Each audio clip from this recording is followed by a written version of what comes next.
Beliau pegang proyek yang di Bali sudah 80% hampir rampung dan terus dibangun. Nilai total proyek beliau sekitar 2 triliun. Anak muda, usia masih di bawah 30 tahun, tapi sudah pegang proyek yang luar biasa. Dan kebetulan nama belakang beliau, Tampe Nawas, Dara Manado, asli Sulawesi Utara. Beliau datang di provinsi ini untuk memajukan Sulawesi Utara. Oke. Hampir setiap minggu beliau ada di TV, di Metro TV, di Berita 1 TV One. Kalau Bapak Ibu saya di Metro TV, di Berita 1 TV One, Bapak Ibu akan melihat Mariko Tampe Nawas untuk dia sharing proyek beliau yang ada di Bali. Dan hari ini akan sharing karena beliau fokus juga untuk membangun Sulawesi Utara. Beliau adalah seorang motivator dan pembicara yang diundang kemana-mana. Dan biasanya orang kalau mau ikutin acara seminar beliau harus bayar jutaan rupiah. Tapi hari ini Bapak Ibu akan dengar secara langsung dan free dan dapatkan ilmu yang terbaik.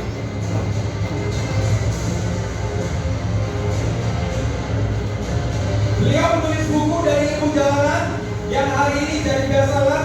Bapak Ibu bisa dapatkan di Gramedia Top 10 Book yang sampai hari ini penjualannya sangat melesat luar biasa.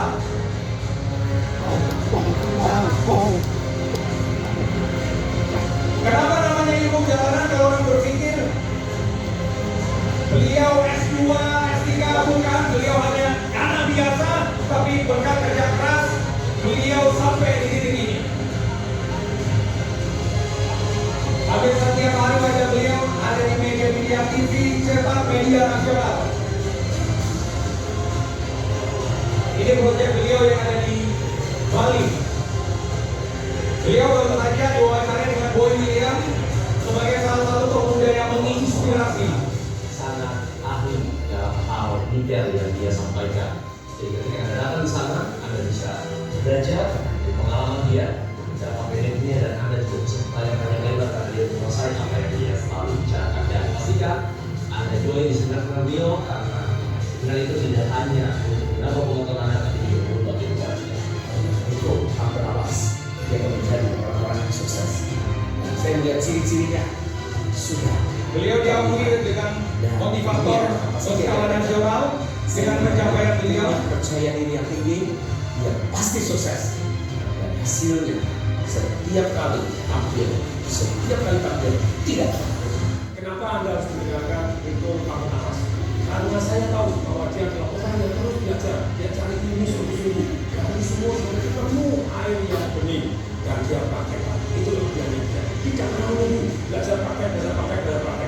Jadi ilmu jalanan yang dipelajari tadi praktekkan, itu betul-betul jalan. Jadi saran saya dengarkan, pelajari dan praktekkan apa yang diajarkan oleh Bapak Riko Tampe Nawas. Hai, saya Mary Riana. Senang banget hari ini bisa berkolaborasi. Beliau juga bersama Mary Riana jadi pembicara untuk menginspirasi anak muda Indonesia. Seru banget acara hari ini, ilmu jalanan itu tak habis dari awal sampai akhir semuanya full house. Bukan hanya di bawah tapi di atas pun juga semuanya full antusias dan banyak banget partisipasinya, jadi seru banget. Dan kalau belum cukup, ajang begini ilmu jalanan. Mariko Tampe Nawas. Beri tepuk tangan buat pemirsa saya. Mariko Tampe Nawas.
semua ringin sama Pak Hermanto Tanoko yang punya Cat Avian.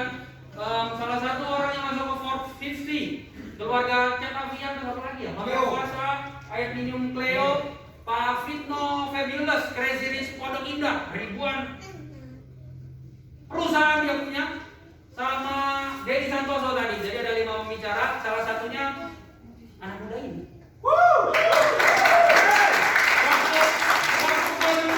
Waktu gua diundang, ini semuanya punya gelar Crazy Rich Pondok Indah, Crazy Rich Surabaya. Gua bilang kan sama orang-orang tadi, mereka Crazy Rich, gua masih crazy doang, masih gilanya doang, masih apa dia doang. Tapi nggak apa-apa, iman sama gila beda tipis, boleh? Karena gua berasal dari iman tadi, gua bro. Lu lihat nama gua Tabenawas, gua lahir besar di Jakarta loh, kan gua Betawi. Jadi baru nginjekin kaki di Manado ini 2013 bos. Baru 2013, tapi bentar, terlalu beratnya apa? Coba semangat dikit bilang apa nih? Semangat dikit ya lu. Saya kalau gitu bilang kanan gini, bilang coba semangat dikit ya lu. Jadi di 2013 tahun pertama kali yang ke Manado, gue nggak tahu apa motivasi lu datang ke sini, tapi gue nggak nyangka, nggak sampai se-ekspektasi gue sampai setinggi ini, ternyata sampai buka 2 ruangan.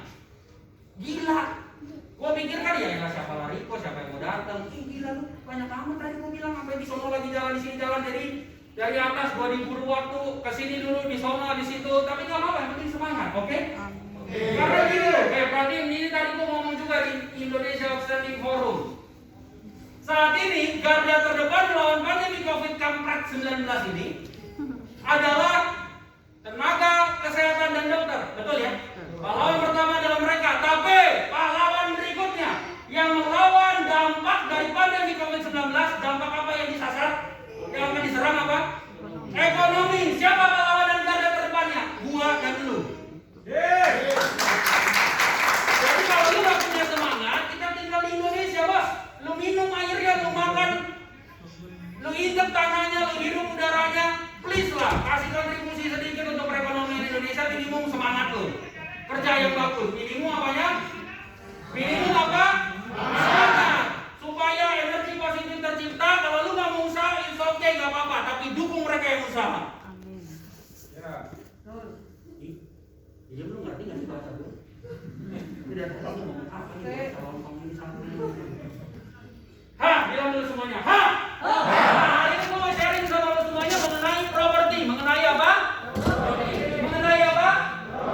Bentar, gue ngomong. Boleh nggak? Gue nggak kesana-sana deh. Gue di sini aja deh. Begitu boleh nggak? Di sini ya boleh ya? Boleh ya? Di sini aja boleh ya? Oke. Mantap. Sesek bos, buset. Oke. Ini kita garis jembatan penghubung dong gimana? Batas suci kita ini ya. Oke.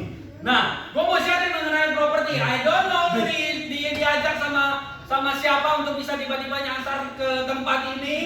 Gua nggak tahu, mungkin ada yang tiba-tiba bangun pagi, di mana saya sudah dikorporin mungkin tiba-tiba. Tapi apapun motivasi lu datang, gua percaya dan gua pengen lu semua keluar dari sini menjadi pebisnis properti semuanya. Wah, coba dong tanya semuanya.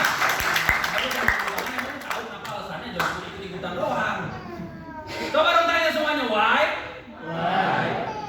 Lu ngerti why nggak sih? Coba, why? Nah, kenapa? Karena properti adalah lokomotif dari 147 jenis industri yang ada.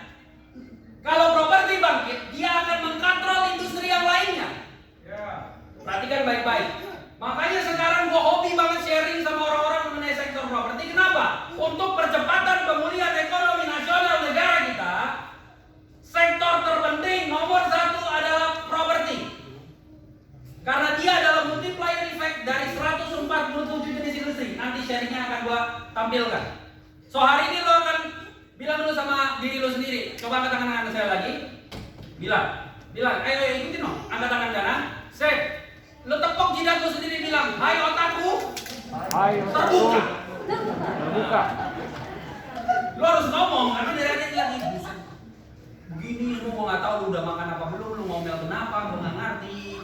Tapi yang jelas gue pengen setelah ini Manado harus dipulihkan terutama dari sektor propertinya. Boleh? Boleh. Sabar, diri gue nggak bisa dibelah. Dia nyuruh gue suruh ngomong di sana. Sabar, ini gimana nih baru permulaan ini. Oke,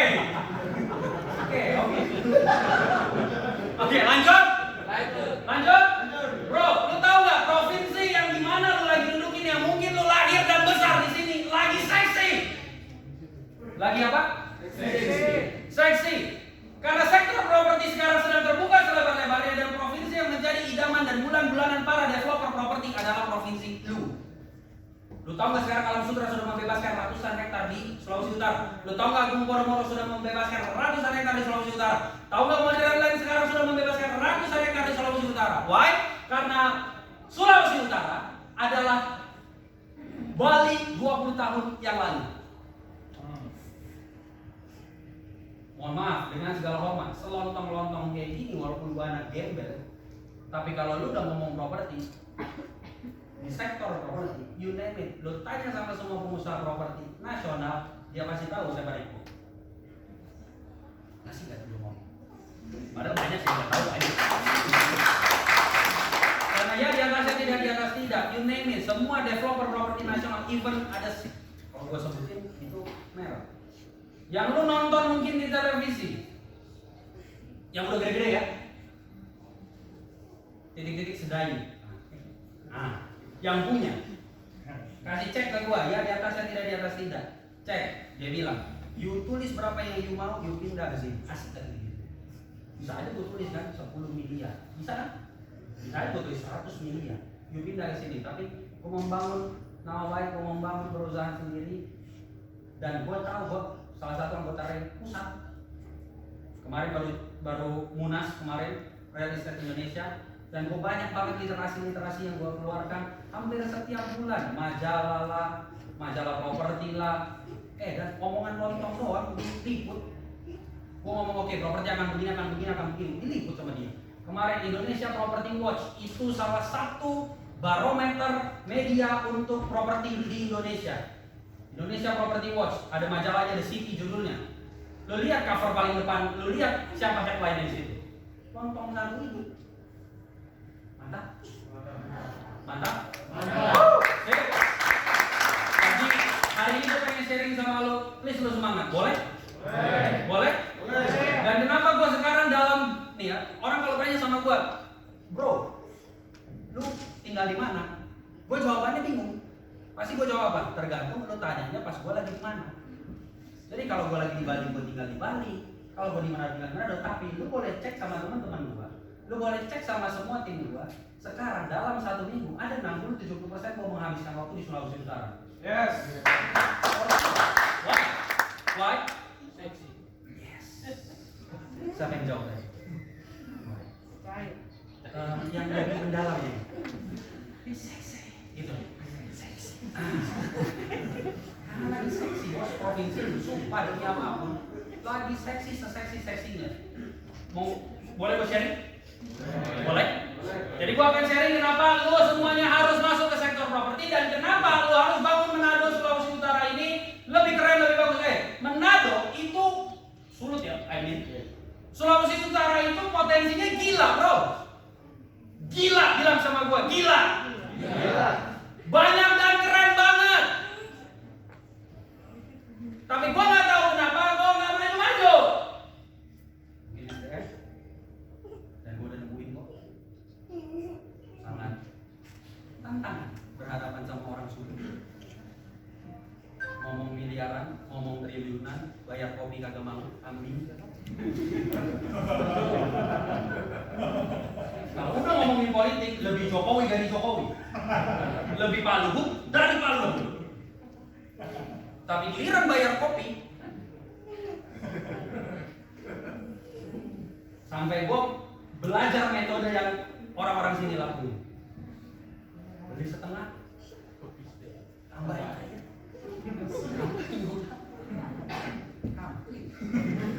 Dan gue belajar skill gitu di situ. Kenapa sih angkatan-angkatan? Nah, di sebelah udah 15 menit. Oh siap, sabar dong, ini baru mulai bos. menginformasi Pak. Iya, tanding. Terus dulu bentar. Oke. Sekarang, please. Hal-hal seperti itu gua sekarang lagi educate anak-anak muda di sini semuanya.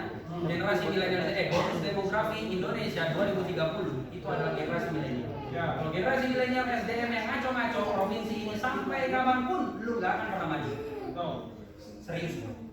Di Indonesia gua sama anak-anak muda Indonesia di seluruh daerah yang ke Jakarta, yang ke Surabaya, anak-anak Konglo segala macam, pembahasannya itu udah beda, vokabulari ngomongnya udah beda.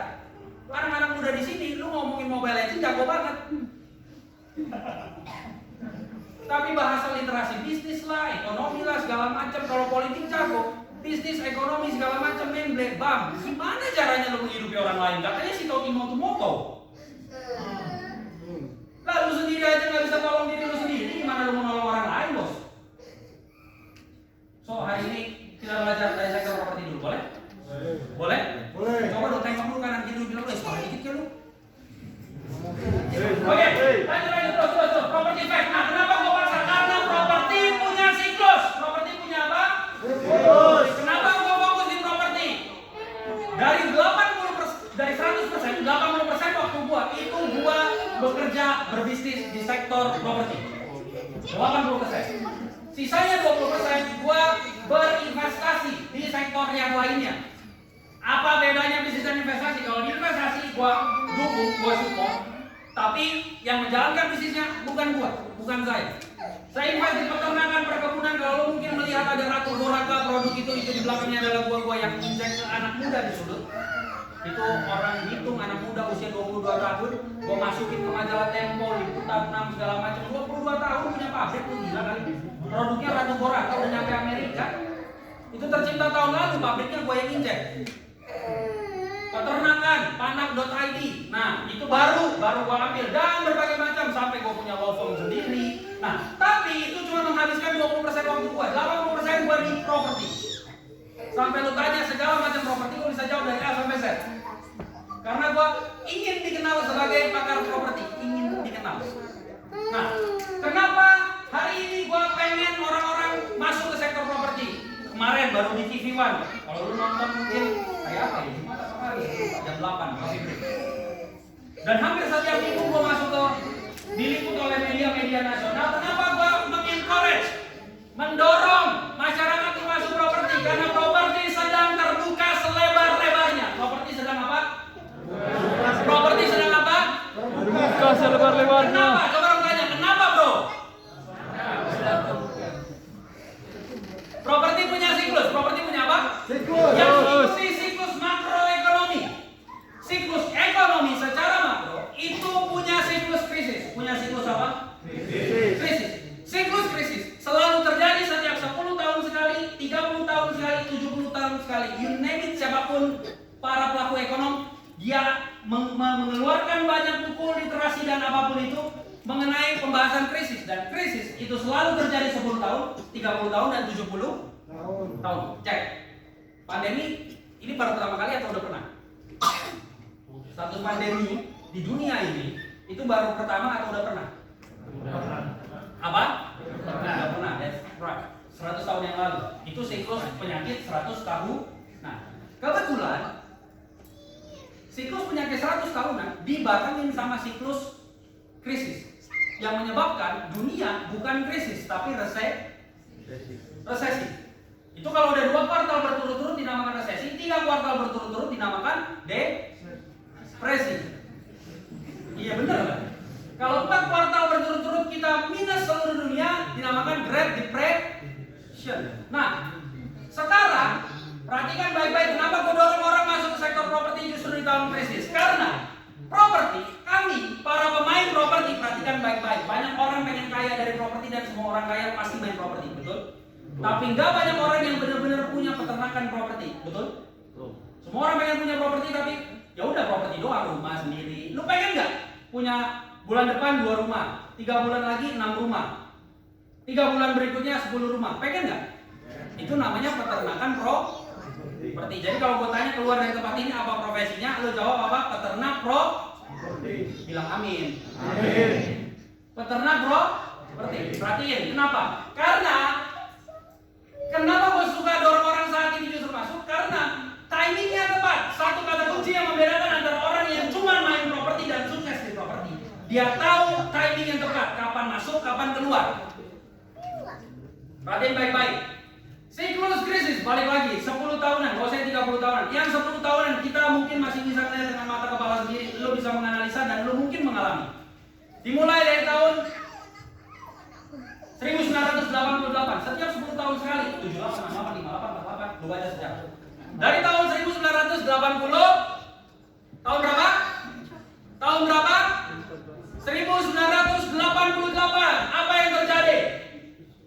Krisis ekonomi global. Krisis ekonomi global dimulai dari Amerika. Kejadian kalau lu pernah mendengar kata The Black Friday, itu kolapsnya dunia finansial di Amerika. Ekonomi di dunia terkena dampaknya, nggak bisa dipungkiri. Ekonomi negara itu adalah poros, nggak bisa dipungkiri. Karena transaksi seluruh perdagangan di dunia, tolak ukurnya adalah US dollar. Dia kolaps, mengakibatkan kolaps semuanya dunia. Tapi perhatiin, orang yang justru masuk ke dalam sektor properti di tahun itu, berarti tahun berapa? 88. Maksimum 1 tahun setelah krisis, nanti gua akan jelasin kenapa maksimum 1 tahun. Maksimum 1 tahun setelah krisis, kalau dia masuk ke properti, dia lagi beli tiket untuk merayakan hari raya properti. Untuk merayakan hari raya properti yang selalu kami, para pemain properti, rayakan setiap 5 tahun setelah krisis itu terjadi. Perhatiin baik-baik. Ini timing yang tepat. Kalau lu tahu waktunya, lu tahu timingnya, lu bisa jadi peternak properti beneran. Perhatiin. Orang yang masuk ke properti justru di tahun krisis, 5 tahun setelah krisis adalah hari raya Hari raya apa? Properti. Terbukti 88, 5 tahun setelah 88. Coba hitung berapa? Tahun berapa? Tahun 9293 boomingnya properti. Orang yang masuk properti tahun 88, tahun 89 mereka beli land bank, mereka beli properti segala macam. 9293 kekayaannya melejit gila-gilaan. Salah satu developer properti yang masuk pada saat itu, yang sekarang sudah banyak menjadi pemain multinasional, momentum pertama mereka terjadi di tahun itu.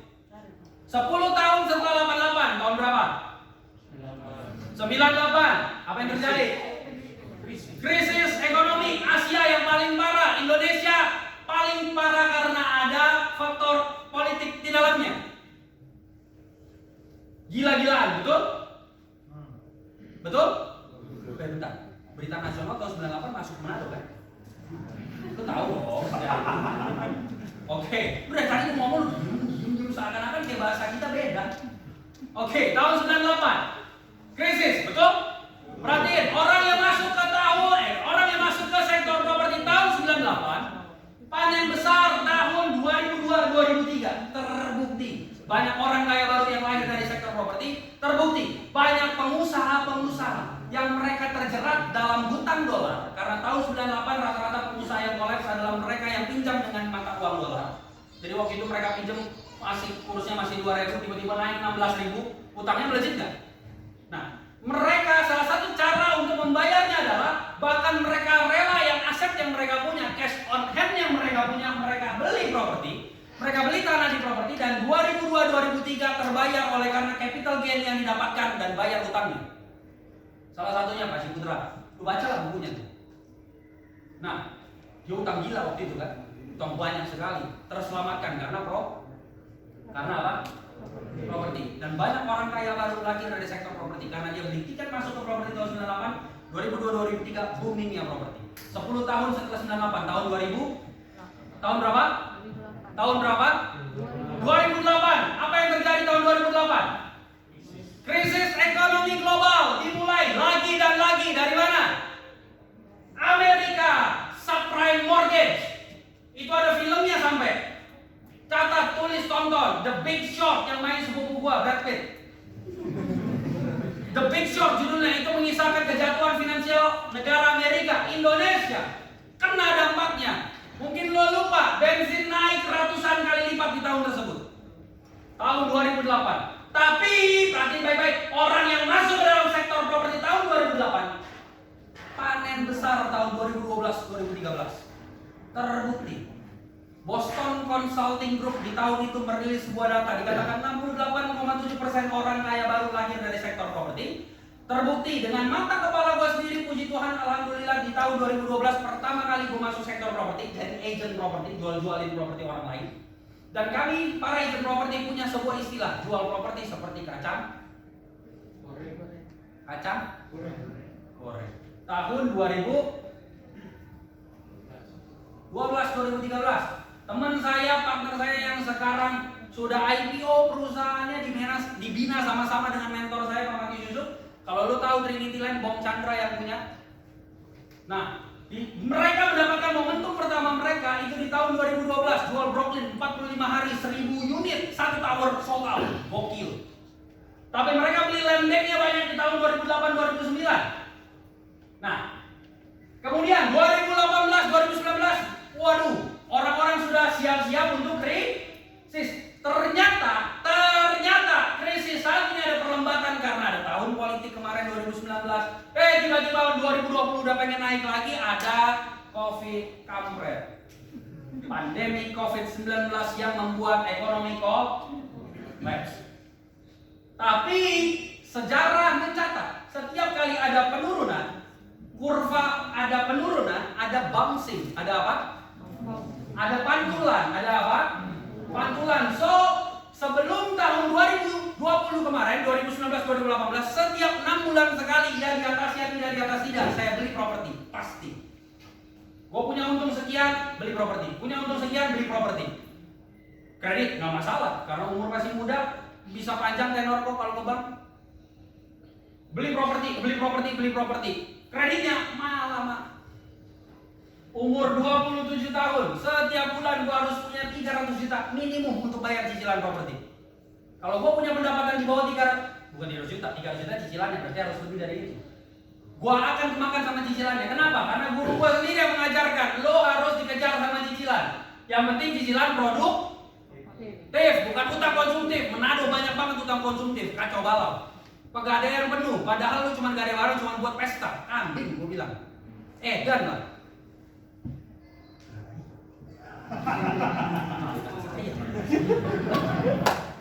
Saya merasa tertekan dengan pandangan Anda. Oke, lanjut. Supaya apa? Supaya kalau bangun ringtone-nya itu diganti. Kredit. Jadi tetap begitu kerjanya. Tapi yang penting produk. Yang penting apa? Produktif. Bro, gua anak orang gembel, bro. Gua gembel, gua miskin. Makanya gua pengen kaya. Makanya gua harus ngelakuin prinsip orang kaya. Betul? Beneran, guru gua sendiri yang nggak ngizinin gua untuk beli barang. Kalau harga barangnya lu nggak punya dan lu nggak bisa beli 10 kali lipat dari harga itu. Kalau lu pengen beli barang dan lu nggak punya uang 10 kali lipat dari harga barang itu, jangan dibeli. Gue tahan diri lu selalu. Dulu tak umur 25 tahun, gue punya 23 tahun, jadi agent properti, gue punya mimpi, gue punya goal, gue punya visi. Walaupun motor gembel yang gue punya, gue cicil itu namanya Saskia. Dia menemani gue selalu. Saskia Honda Black warna putih. Walaupun sekarang cuma Saskia umur 25, gue harus punya Civic warna hitam. Wow, itu dulu impian ya. Karena Tuhan baik. Karena siapa baik? Kesuksesan itu pertemuan antara persiapan dengan kesempatan bro. Kesempatan itu Tuhan yang kasih. Persiapan bagian lo, bagian gua. Banyak orang dikasih kesempatan tapi dia nggak siap, baik secara fisik maupun secara mental, maupun secara pengetahuan. Di sini lo 26 tahun bukan Civic yang Tuhan kasih, BMW mobil pertama. Hitam 4 kali lipat harganya dari Civic. Sampai sekarang gak pernah gue beli-beli yang mewah-mewah kalau gak punya uang 10 kali lipat. Sekarang udah punya beberapa barang misalkan udah 20 kali lipat, cuman karena mental gue nggak mau, ya udah biasa aja. Jadi selain lu dapat properti sekarang, pengetahuan properti, lu harus juga revolusi mental untuk menaruh. Dan semua ketika gue diundang sama siapapun, gue selalu bilang kok anak-anak udah di sini, stop gaya hidup. Itu yang jadiin lu beban hidup. Rumus fisika bro, rumus fisika apa itu? Apa? Ayo, beban sama dengan ayo rumus beban, rumus berat, rumus massa, rumus beban.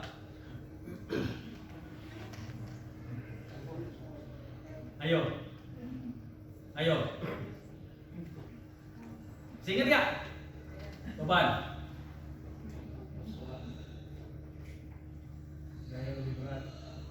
Gaya berbanding lurus. Beban berbanding lurus dengan apa? Beban berbanding lurus dengan gaya. Jadi kalau hidup lu penuh beban, berarti lu kebanyakan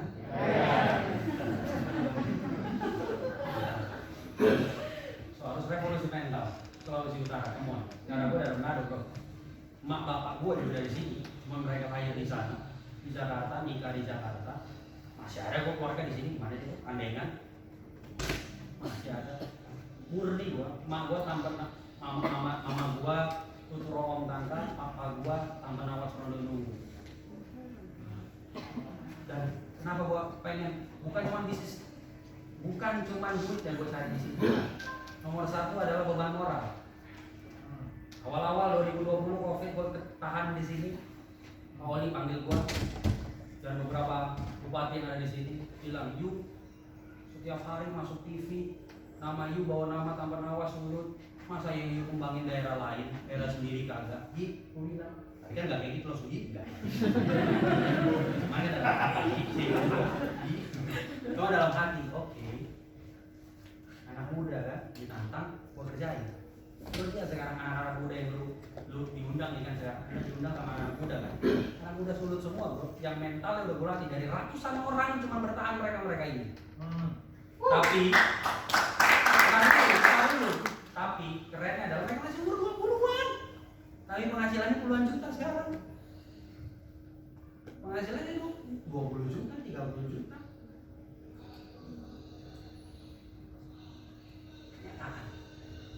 Make it happen. Dari ratusan orang anak-anak muda, banyak kayak yang keluar 2P kan?